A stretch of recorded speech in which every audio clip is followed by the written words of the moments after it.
Hey folks, I am Kevin Iole from Yahoo Sports, and my guest is now a guy that I go back with 30 some years, if you can believe that. Look at this baby face here, and I did 30 years ago. I was at K1 events with him, my buddy Mr. Duke Roufus. Duke, how are you?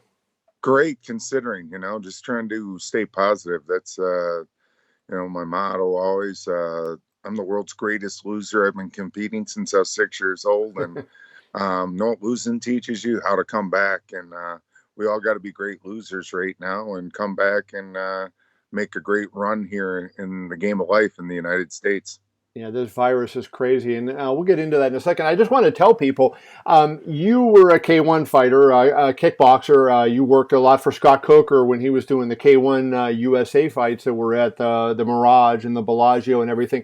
And it was kind of funny. I knew your brother Rick as a fighter more than I knew you back in the day. I was working at the Las Vegas Review Journal, and your brother was kickboxing and boxing, and you were on those shows. So we were at those shows together, you and I and Scott Coker. That's how I got to know Scott, many, many years ago, long before MMA. And here we are now, still going at it strong this many years later. No, it's pretty cool. No, it's weird. I didn't make my debut as a fighter until I was 31 years old in Las Vegas. A lot of my fights were for K1 Japan, and I did a lot of kickboxing globally. Where Rick had a lot of success in his boxing career out there in Las Vegas. So yeah, we had different places we were competing. I liked it though because the education I got traveling the world, the globe, has been amazing. There's something we said sometimes not to be that popular at home. There's not as many distractions. Right. I could leave a duality. I wasn't known as much in my own country as I was over in other countries, and I enjoyed that. But that being said, coming to Vegas when I was 31, it was awesome. There's no place like Vegas. It's still my favorite place to have fights as a coach and when I was a combatant. For big fights, Vegas, I'll tell you, is hard to beat. I've done so many big fights here, and it is hard to beat. I want to ask you this. I had a chance to interview Israel Adesanya, the UFC middleweight champion, before his defense against Yoel Romero. And one of the things I asked him was, one of his last kickboxing fights, he got beat pretty badly by Pereira, got knocked out in that fight, and now, he's on this great run in MMA, and it's like Pereira is just a guy in kickboxing, and Israel Adesanya is one of the biggest stars in combat sports. Why is it that somebody who's a big star in kickboxing at this point can't translate as well to MMA? And why do you think Adesanya was able to make that transition that not a lot of guys do? I think the key to being a great MMA striker is versatility. If you come from the kickboxing world, you're going to have to be very versatile. That's something that Israel, my old Instagram got deleted, but I used to share his videos often. I'm a big fan of him. We're friends. We're real friendly, and I think that's the key. Smash mouth kickboxing like a Pereira that works great in the glory ring, but not necessarily in MMA.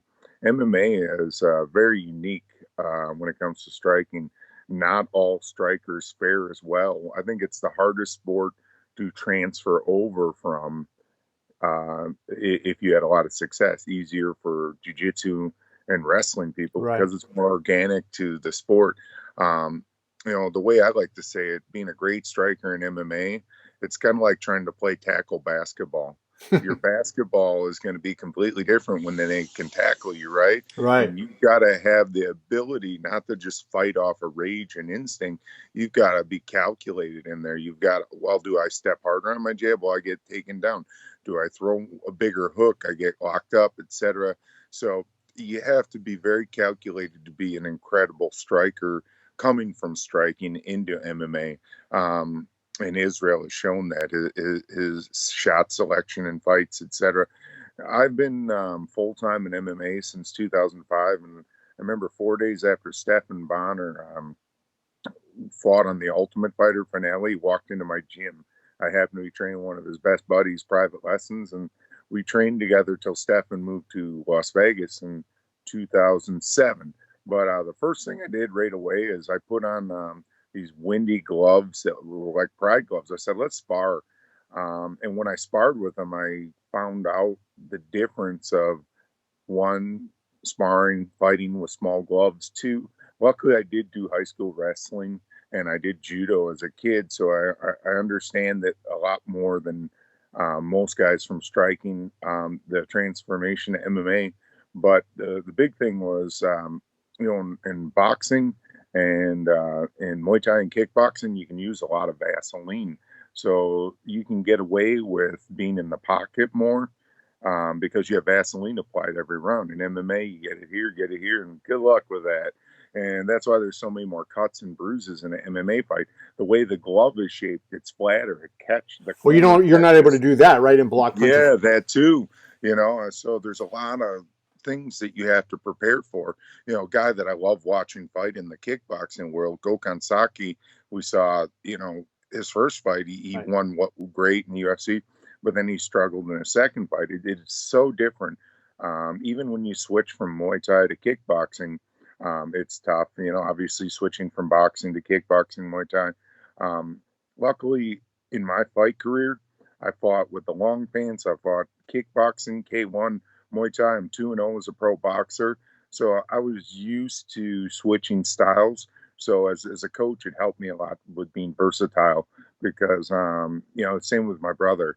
I mean, he fought so many different ways to fight and, had some success in boxing as well. That's the hardest thing. I love MMA though. I fell in love with MMA because there's so many ways to win and lose, and Right. it's just I still think it's the safest combat sport around because you can only hit someone so hard with the smaller gloves, and as well, The fights end. yeah, the fights end.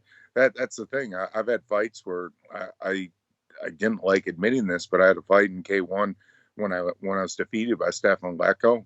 I got dropped at the beginning of the second round. I don't remember the rest of the fight, but I fought pretty good.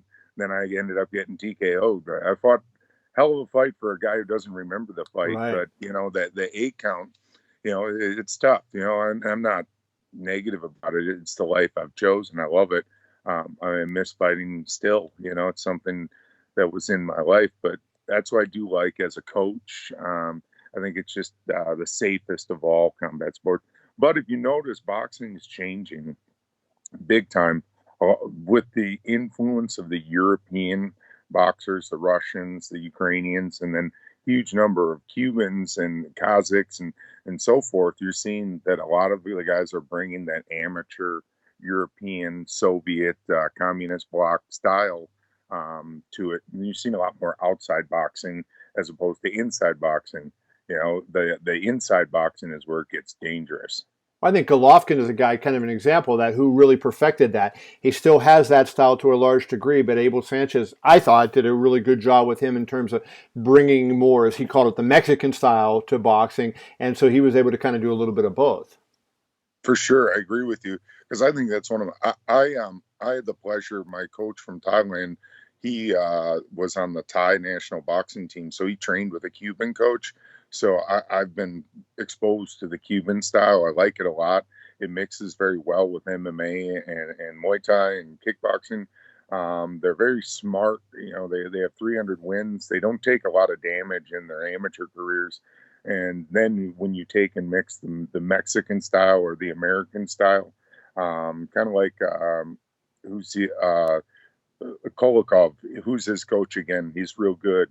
He helped him with his power punching. Who are we talking about? Sergey Kolokov. Oh, Buddy McGirt. Yeah, exactly.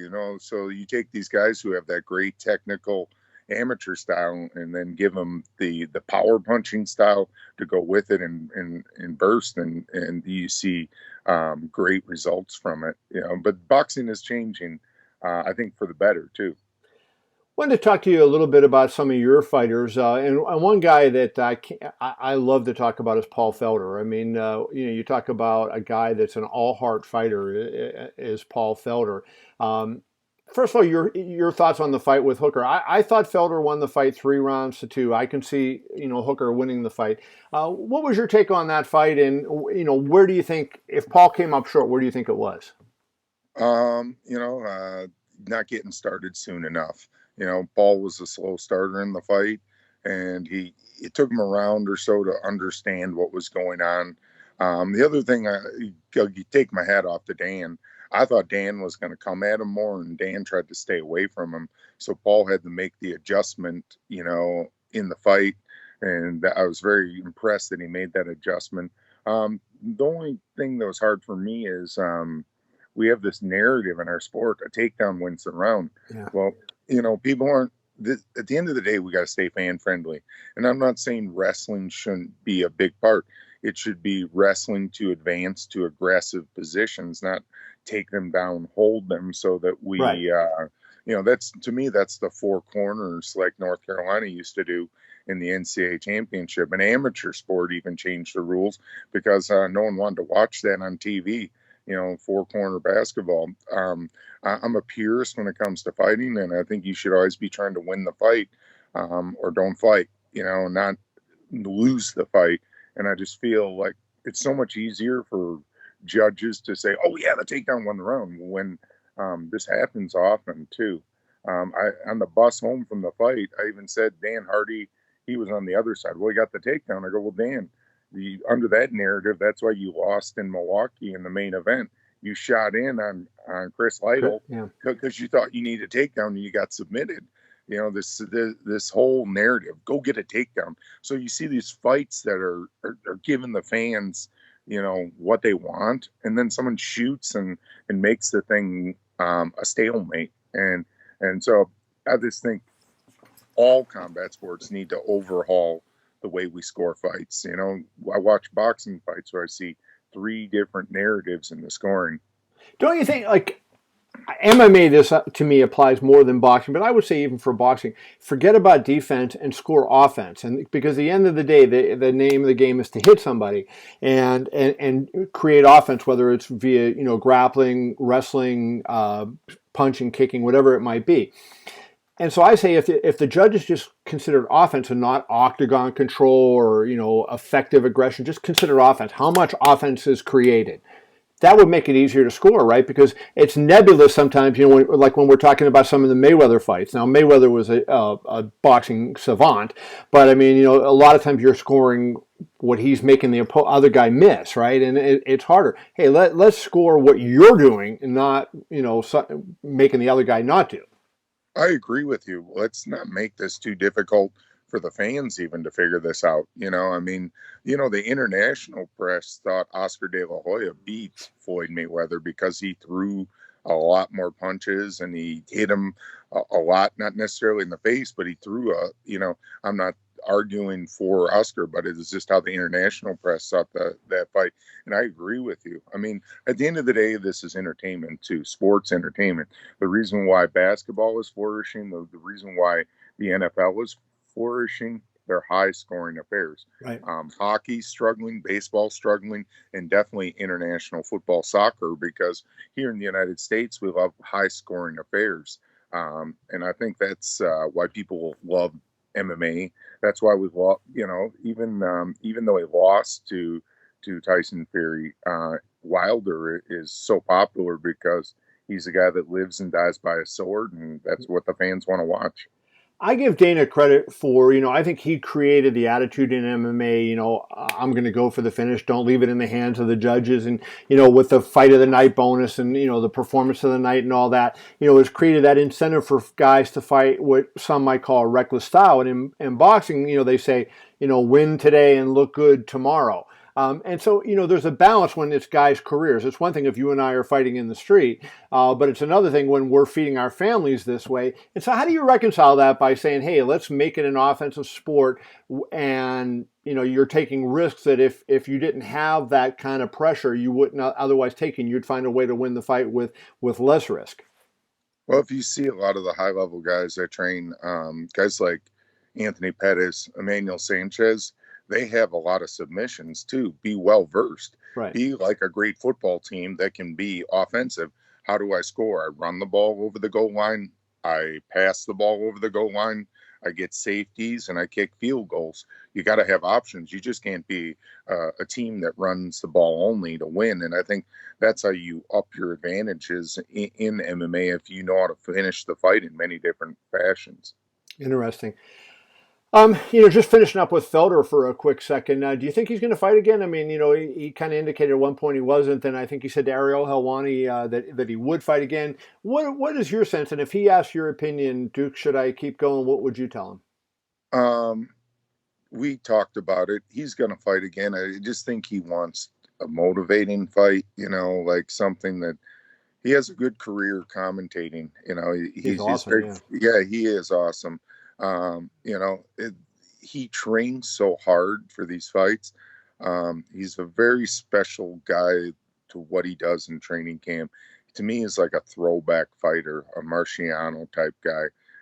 He outworks everyone, and that's why he's such a pleasure to work with. So when you see him break down emotionally after the fight, that was a lot of hard work, dedication, blood, sweat, and tears. Away from his daughter. I think he's going to do it. He's just looking for the right opportunity. He was hoping to do a main event in Ireland, but I think he's hoping to get on the card in Dublin. Just that's been a dream of his. He's proud of his Irish heritage. It's a great place to fight. I think. Oh yeah. When we get past this stuff, my dad's mother was a Ryan, so I got my Paddy hat on today. I see it. Yeah. Yeah, that's from Hannah Hats in Ireland, and I was at the first UFC Ireland with Alan Belcher, so it was an incredible. And that's that was before they even had any big stars yet. Connor was a fan in the stands that day. Yeah, I met him a couple days ago before the event at the hotel. So yeah, I mean, it's blown up there, and it's amazing. Yeah. Well, they love the fight game in Ireland, in the UK, England, whatnot. They love it. So they're big fight fans over there. Before I have one topic I want to cover, but I want to ask you about Maisie Barber. I was really shocked at her performance against Roxanne Modafferi. I kind of equated Maisie, and maybe this is unfair, but with Sean O'Malley. And I looked at her as a person that was just going to zoom up toward the top, and you would see her. And while I have great respect for Roxanne and what Roxanne has accomplished in her career, I will be honest, I did not see Roxanne defeating Maisie the way she did. And I kind of thought maybe Maisie even made an excuse when she was talking about the doctor and, her complaints. I was a little bit surprised by that. Take me inside. What went on with Maisie, and were you surprised by her, by the way she looked, or did you know that was going to be a difficult fight given Modafferi's experience? I think the toughest thing, the knee injury, happened right away, and that's a hard thing sometimes when we're in the corner. We don't know these things. I mean, if hindsight's 2020, I think Maisie would tell me, "Hey, coach, my knee's hurt," because I believe it happened within the first 15 seconds when she stepped hard on a jab. She slipped and tore her knee. It was a devastating injury. That being said, it was a bad recipe of Roxanne being really up for the fight. You get someone who's injured, and you can't do much when your knee is messed up like that. And me, you've seen me. I've stopped fights, and I wish Maisie would have told me, because I would have wanted to stop the fight, because I'm just. So that being said, I'm all for offensive fights, but I am all for stopping fights where you no longer can be offensive too, or protect yourself. So yeah, you're like Freddie Roach in that regard. You'll take the heat if you have to stop a fight. I will. I mean, this is a tough sport we're in. I'd rather catch heat than deal with the ramifications of getting permanently injured. I just here I just told you I was in a fight where I didn't remember part of the fight. That's not a good thing. And I want my pain to be other people's gains, so that doesn't happen to them. I mean, I've navigated a lot of tough situations in my life too. Yeah. Even my baptism by fire, when my brother fought a Thai champion, I had to go corner him. Him and my dad just weren't seeing eye to eye when he was coaching him. So I was shot into being my brother's coach at 18 years old. That's the first time I got my license in Nevada, and That being said, I wish I would have stopped that fight. This whole I ain't quitting, this, that, and all Right. the above. Um, I don't believe in that. The fight. That's what the fighter needs you to make that call. Yeah, exactly. Because these kids they're so tough. They have courage. They have heart. And the older I get, I'm gonna do it more. I mean, I even recently I had a situation where Sergio, a few months later, he fought in Milwaukee after he had fought on the same card where I stopped the fight with Anthony. His eye, his cornea got scratched. I knew right away in the first round. I remember I leaned over to my two other coaches, Coach Cush and Coach Wanderway. I go, "There's something wrong with Sergio. He does not get jabbed like that." And Rob Font was piecing him up with jabs. And I asked Sergio in between first and second round, "Hey, is there something wrong with your eye?" "No, I'm good, Coach." We we lost the fight. We went out to dinner afterwards to a friend's restaurant in Milwaukee, and I said, "Was there a problem with your eye?" He goes, "Yeah, I couldn't see the whole fight." If that were the case, I would have stopped it then. Training fighters has got to be like a marriage. We got to have complete, transparency, and we got to be honest with one another. And Agree. I don't care how much courage you have. The courage is a dangerous thing. We have to have brains and exercise discipline of caution sometimes, if that makes sense. It's because guess what? Look at Sergio now. He bounced back. He started his Bellator career. I was Amazing. there. He looked great. Yeah. Thank you. I just think 135 is his division. To say that's a whole nother issue I have in MMA. In boxing, fighters get older. What do? They go up in weight classes. Like, look at how much Manny Pacquiao's gone up in weight and done amazing. In MMA, I hear this all the time. I lost my last fight. You know what? I'm going down in weight. No, get better. Get more skilled. It's the weirdest thing in MMA. Everyone thinks a new weight class is a solution. You know what I mean? It's not a new lower weight class. It's not the solution. I mean, what I tried to do is I've gotten rid of my mentality as a fighter. What made me a good fighter is I was really mentally tough. I came up with my brother Rick, and training with Rick. I mean, if I was not tough, Rick forced me to be tough, not in a bad way. Like, I wanted to hang with my brother and try and do what he could do. Well, the only way I was going to be able to do that was to be able to hang because Rick was special. Yeah, Rick was one of those visually intimidating guys with the kind of the thick, beard, and he had that sneer sort of going. And so when you look at him, you knew he was a tough guy. For sure, and I appreciate him being that way on me because I wouldn't have made it. And that being said, that mentality at first when I coached bled into it. My mentality is the opposite now. Whatever the fighter says goes, and that sounds crazy, but at the end of the day, they're stubborn people. So why do you want to fight the most stubborn people in the world? So I've really learned to take a back seat with the fighters. And, Anthony and I, we've been through a lot of crazy times together, but our relationship's better than ever. But I tell you, the 145, the reason why this long-winded story is I was not all for it at all. I hated it. I mean, they knew not to bring me to the weight cut because they knew that I wouldn't have liked what I saw. I mean, the first time when he made weight with Oliveira, good God. He looked terrible, yeah. And then, I mean, even I'm the one who put a halt on the second weight cut. I mean, he had heart palpitations. He was terrible in Toronto when he fought Max. And I'm grateful that Max hit him with some body shots because what happened, his body just gave out. You lose that much weight. I'm just so grateful that Max went at his body instead of because he hit the wall. He was too tired from cutting weight. If he would have been head kicked or elbowed, kneed, Could have been bad. Yeah, for sure. I mean, it's this is my job, but these are my friends, man. Like, Anthony and I, we're tight. Most of the fighters I train were really tight. We have a small group of people. They're going to be my friends for the rest of my life. I mean, I regularly talk to a couple of the kickboxing champions I train. I mean, this weight cutting thing, we got to figure this out.